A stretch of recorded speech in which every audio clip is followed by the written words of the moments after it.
اعوذ باللہ من الشیطان الرجیم بسم اللہ الرحمن الرحیم۔ تمام دوستوں، ساتھیوں، ماؤں، بہنوں، بیٹیوں اور بچوں کو السلام علیکم ورحمۃ اللہ وبرکاتہ۔ آج میں اپنے بھائیوں، بہنوں، ماؤں، بیٹیوں، بیٹوں، دوستوں، ساتھیوں سے کچھ اہم گفتگو کرنا چاہتا ہوں۔ یہ گفتگو ہمارے آنے والے مستقبل کے لیے ایک سنگ میل ثابت ہوگی۔ اگر میری گفتگو کو آپ غور سے سنیں گے، سمجھیں گے اور اپنا ایک اوپینین دیں گے جس پر ہم اس کو دیکھتے ہوئے، آپ کے اوپینین کو سمجھتے ہوئے اپنے فیوچر کو بلڈ کریں گے۔ دیکھیے، پاکستان 1947 میں وجود میں آیا۔ پاکستان ایک نظریے کے تحت وجود میں آیا۔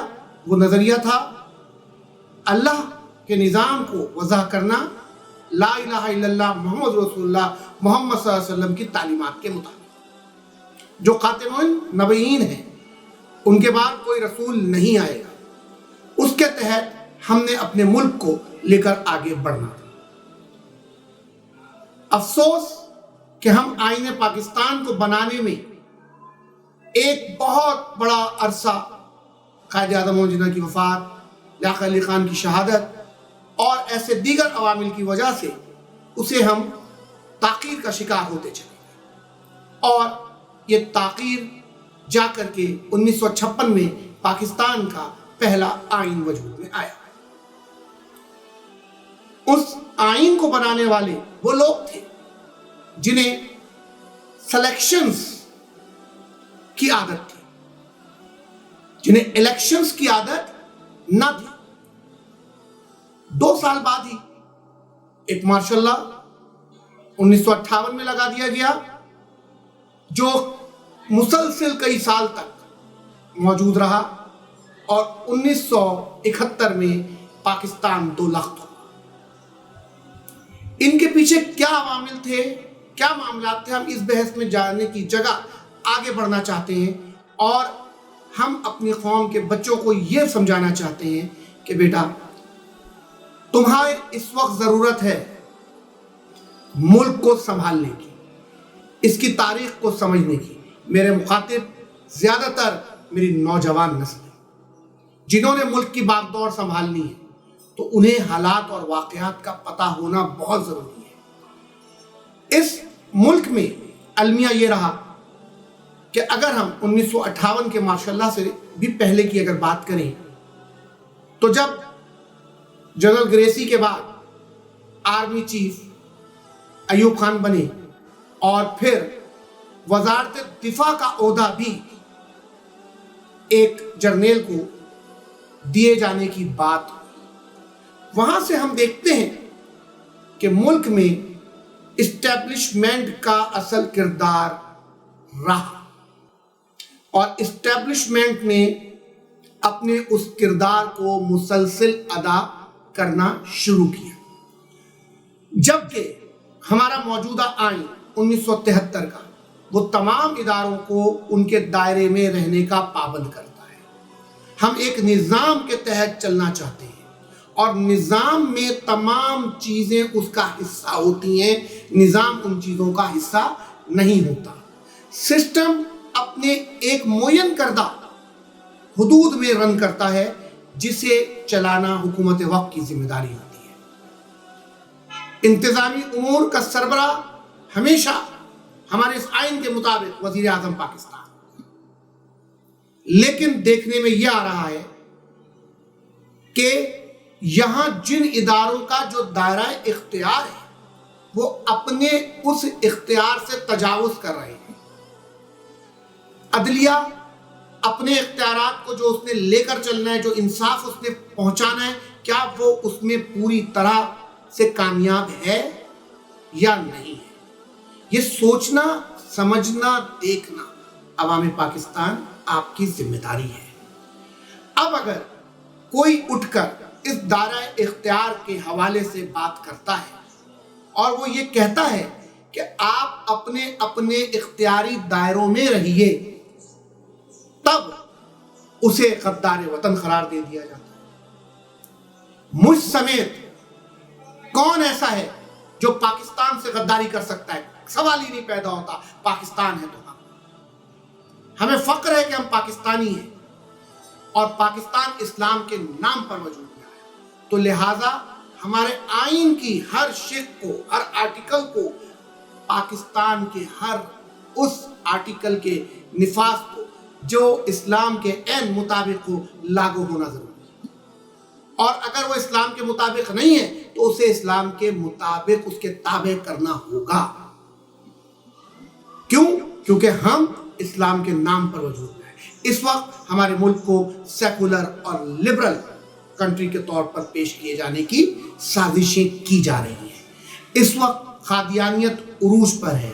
اس وقت اقلیتوں کو اہم ذمہ داریاں دی جا رہی ہیں، اور ان کی سفارشات پہ، ان کی کمیٹیوں کی سفارشات کے اوپر ہمارے نصاب کو تبدیل کیا جانے کی سازش ہے، جو کہ سراسر غلط ہے۔ اقلیتوں کو اس دائرے میں رہنا ہے جو اسلام نے ان کے لیے متعین کیا ہے، تو ہماری ہر آئین کی شق وہ اسلام کے تابع ہو۔ آج ان تمام حالات کو دیکھنے کے بعد، ان تمام معاملات کو دیکھنے کے بعد، ہم آج حقوق کی بات کر رہے ہیں کہ ہمیں فلاں حق دے دو، ہمیں فلاں حقوق دے دو۔